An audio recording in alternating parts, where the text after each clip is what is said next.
There is a next topic, that is judicial organization. All the governments and administrations are based on certain rules and laws which the rulers and the rule must observe. The British laid the foundation of a new system of dispensing justice by establishing courts in India. अब जितने भी governments और administrations थे वो किसी न किसी rule और रेगुलेशंस में बंधे हुए थे. उनकी जो रूलर उन्हें बताते थे उस हिसाब से ही वो वर्क करते थे. अब ब्रिटिशर्स ने एक नया सिस्टम निकाला जिसमें जस्टिस जो होगा, मतलब जो न्याय होगा, वो कहाँ पे होगा? कोर्ट के अंदर होगा. और इसलिए कोर्ट्स का एस्टेब्लिशमेंट हमारे इंडिया में किया गया. The courts pronounced punishment for violating the laws. अब कोर्ट जो है पनिशमेंट करेगी किसको? लॉज को वायलेट करने में. Initially, the English did not interfere with the prevailing laws in India and permitted practice of the ancient laws based on religious scriptures, customs law related to succession and marriage to run simultaneously.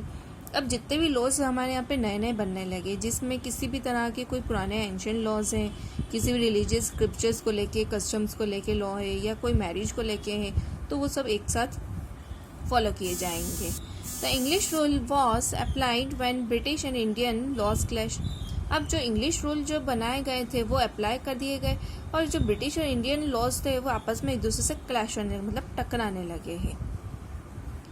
The Bengal Regulation Act of 1793 bound the courts to take decision of the Indian personal and ownership rights according to the provisions confined in it. Bengal regulation act में बताया गया है कि जो भी decisions लिए जा रहे हैं किसके लिए? इंडियंस के लिए. पर्सनल एंड ऑनरशिप राइट्स जो भी है वो प्रोविजंस के तहत होगी. The regulation accommodated the personal and inheritance laws of Hindus and Muslims and wrote them in clear terms. Regulations के द्वारा जो भी एक्ट था ये उसमें पर्सनल और इनहेरिटेंस लॉज हिंदूज और मुस्लिम्स दोनों के लिए क्लियरली मेंशन कर दी गई. Thus the justice based on written laws came into force in India. इस तरह से जो लॉ रिटन में लिखा गए हैं वो हमारे इंडिया में आया. Similar regulations were adopted in other parts of British India. Now control over company. अब किस तरह से ब्रिटिश गवर्नमेंट ने कंपनी के ऊपर कंट्रोल किया? The British government introduce the concept of the rule of law by making new laws frequently. This meant that in the eyes of law, all men were equal, but the same law did not apply to Britishers and the Indians equally. इसमें यही था कि जो Britishers company थी उनके ऊपर control में ये था कि जो भी लॉज हैं वो दोनों के लिए बराबर बनाए गए हैं. ब्रिटिशर्स और इंडियंस दोनों को इक्वल माना जाएगा, बट ऐसा हुआ नहीं है. The British rule was establishing deeper root in India. इस तरह से ब्रिटिश रूल जो था हमारे इंडिया में अपनी जड़ें फैलाने लगा. The 1784 Pitt's India Act brought dual rule in British India. 1784 का जो पिट्स इंडिया एक्ट था उससे हमारे ब्रिटिश इंडिया बन गया हमारा यहाँ पे और इसका ड्यूअल रूल चलने लग गया है. The British emperor and the company both govern the administrative works. अब यहाँ पे ब्रिटिश एम्परर भी थे और ब्रिटिश कंपनी भी थी, दोनों ही अपने अलग अलग तरीके से काम कर रही थी. इन 1793 बाय स्पेशल चार्टर, एक स्पेशल चार्टर पास किया गया. The tenure of companies trade affairs were extended for 20 more years. इस चार्टर में ये पास किया गया कि कंपनी जो है यहाँ पे 20 साल तक और काम कर सकती है, ट्रेड कर सकती है, बिजनेस कर सकती है. इन 1813 the company loss it's monopoly of trade in India. 1813 में ये हुआ कि कंपनी ने अपनी जो एकाधिकार था कि सिर्फ वही यहाँ पे काम कर सकती, वो यहाँ पे खत्म हो गया है. Which was now open to all the British people. और ब्रिटिशर्स यहाँ पे आके काम करने लगे. The British government wanted to increase its hold in India. British government चाहती थी कि उसका यहाँ पे हॉल ज़्यादा हो, यहाँ पे ज़्यादा पकड़ हो इंडिया में. एंड टू अचीव इट, और वो उसे अचीव करना चाहती थी. The powers of the company over India were to be curtailed. Therefore Indian civil service system was centralised. Indians did not have a role in this new system of rule. Indian civil service system तो start किया गया है but उसमें Indians का कोई role नहीं था. The key and high post were not meant for the Indians. जो हाई पोस्ट होती थी सरकारी नौकरी में वो हमारे इंडियंस के लिए नहीं होती थी. अब इसके बाद ही ब्रिटिश इकोनॉमिक पॉलिसीज बनाई गई. इकोनॉमिक जो हमारे किसी भी देश के लिए इम्पोर्टेंट होती है कि वहाँ की इकोनॉमी कैसी है, वहाँ का वेल्थ कैसी है. With the establishment of the companies rule in India, जैसे ही कंपनी रूल स्टैब्लिश हुआ the English adopted new economic policy. English ने नई इकोनॉमिक पॉलिसी अडॉप्ट कर ली. The economic policy of the British brought about several changes in the field of land revenue system, agriculture, trade and industry. These policies of British damaged the traditional economic infrastructure set up in India. अब ये जो भी policies बनाई गई, इससे क्या हुआ, जो हमारी पुरानी ट्रेडिशनल इकोनॉमिक पॉलिसी उसके ऊपर बहुत ज़्यादा इफेक्ट हो, डैमेज हो गई। The British economic policies dealt a great blow to Indian culture, trade, industry. अब जो ब्रिटिश इकोनॉमिक पॉलिसीज है वो हमारे इंडियन कल्चर, ट्रेड और इंडस्ट्री के ऊपर ज़्यादा इफेक्ट डालने लगी। The Indian population mostly lived in villages and the people survived of their own livelihood. The villages largely relied on agriculture. The peasants paid a fixed part of the production to जमींदार। अब जो जितने भी यहाँ के peasants थे उन्होंने कुछ अमाउंट फिक्स कर दिया और वो किसके ऊपर चार्ज करने लगे, जमींदार और रूलर्स द्वारा हमारे यहाँ के जितने भी किसान हैं उनके ऊपर चार्ज करने लगे वो लोग। The stand revenue was collected through the village head और पटेल। अब ये जितना भी जो भी टैक्स लगा रहे थे या रेवेन्यू लगा रहे थे वो किसके द्वारा कलेक्ट किया जाता था, विलेज के हेड और पटेल्स द्वारा किया जाता था। The villages enjoyed certain rights over the land and could not be evicted when the British established their rule.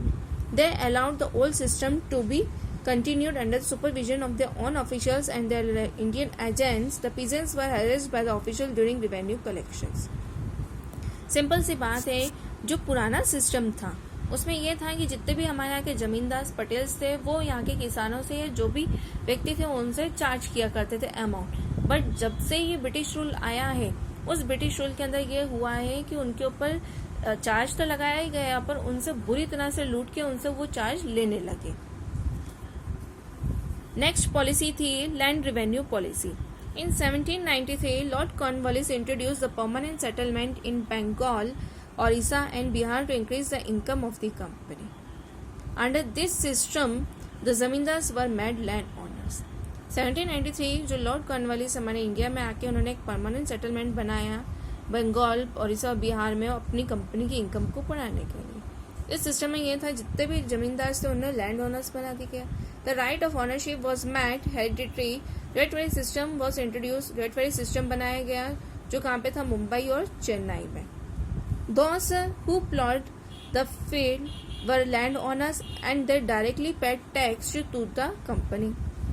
जो भी जमीन को खुदाई करेगा या खेती करेगा वो डायरेक्टली उसका लैंड ओनर माना जाएगा और वो किसको डायरेक्ट पे करेगा, कंपनी को। The peasant lost right of land ownership failing to pay the revenue. अब जो किसान थे, पीजेंट्स थे, उन्होंने अपने यहाँ पे अधिकार खो दिया, उनको उनकी जमीन के ऊपर कोई अधिकार नहीं रहा है। This system was a blow as production slumped and peasants were oppressed but state coffers swelled with revenue. इससे यह हुआ है कि यहाँ के जितने भी पेजेंट्स थे, फार्मर्स थे, उनको बहुत नुकसान हुआ एंड उनके ऊपर प्रेशर डालने लगे कि उनको उतने वहाँ पे रहने के लिए रिवेन्यू पे करना पड़ेगा, जिससे उनके ऊपर एक अत्याचार होने लगा किसको लेके, रिवेन्यू को, यानी जो भी उससे एक्सपेंसेस या पैसे ले रहे थे। In Awadh province Mahalwari system introduce किया गया। This was the advanced form of zamindari system and under this system tax was fixed for every महल, मतलब हर विलेज के लिए कुछ एक अमाउंट का टैक्स फिक्स कर दिया गया कि उसे वो उतना ही टैक्स पे वहाँ पे करना पड़ेगा। As a result of British land revenue policy, land became a commodity which could be freely bought and sold. अब जैसे ही ब्रिटिश लैंड रेवेन्यू पॉलिसी, जो लैंड जो थी एक कॉमोडिटी के रूप में, मतलब एक आइटम के रूप में होने लगी जिसे आप फ्रीली बेच भी सकते हैं और खरीद भी सकते हैं। Easy ownership of land attracted people towards the land. और जिनके पास अच्छी इनकम होती थी तो वो उस लैंड के प्रति ज्यादा अट्रैक्ट होने लगे। The cottage industries were on brink of doom and peasants were groaning under the burden of tax. अब जितनी कॉटेज इंडस्ट्री जैसे कि आपको पता होगा जहाँ पे हाथ से बनाई चीजें बेची जाती हैं या हाथ से चीजें बनाई जाती हैं, तो वो बहुत ही ज़्यादा उसमें जितने भी फार्मर्स थे या जो भी इस तरह का काम करते थे, पीजेंट्स थे, उनके ऊपर एक बर्डन होने लगा क्योंकि उनके पास माल खरीदने के लिए पैसा नहीं हुआ करता था और उन्हें उससे ज़्यादा टैक्स भरना होता था। नेचुरल कैलेमिटीज जैसे कोई आपदा आ गई है, जैसे बहुत ज़्यादा बाढ़ आ जाना, सूखा हो जाना, उससे भी फार्मर्स जो भी थे वो बहुत परेशान हो रहे थे। Natural calamities like flood, famine mad the lives of peasants more pitiful. उनकी जो जिंदगी थी वो बहुत ज़्यादा दयावान हुई थी।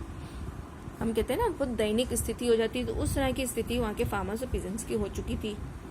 The easy transfer of land, it's division completely shook the Indian villages. जो भी इस लैंड का ट्रांसफर था वो बहुत इजी हो गया था एंड इससे क्या हुआ था, इंडियन विलेजेस में जितने भी विलेजर्स थे उनके लिए मुसीबत खड़ी होती जा रही थी। The British policy had a disastrous effect on the cottage industry, artisan and handicraft industry in India.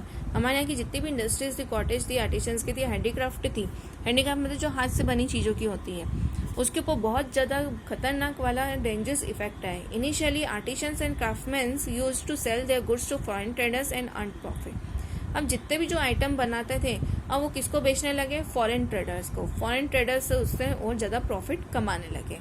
The demand for Indian goods in foreign markets was enormous and started affecting the British industries adversely.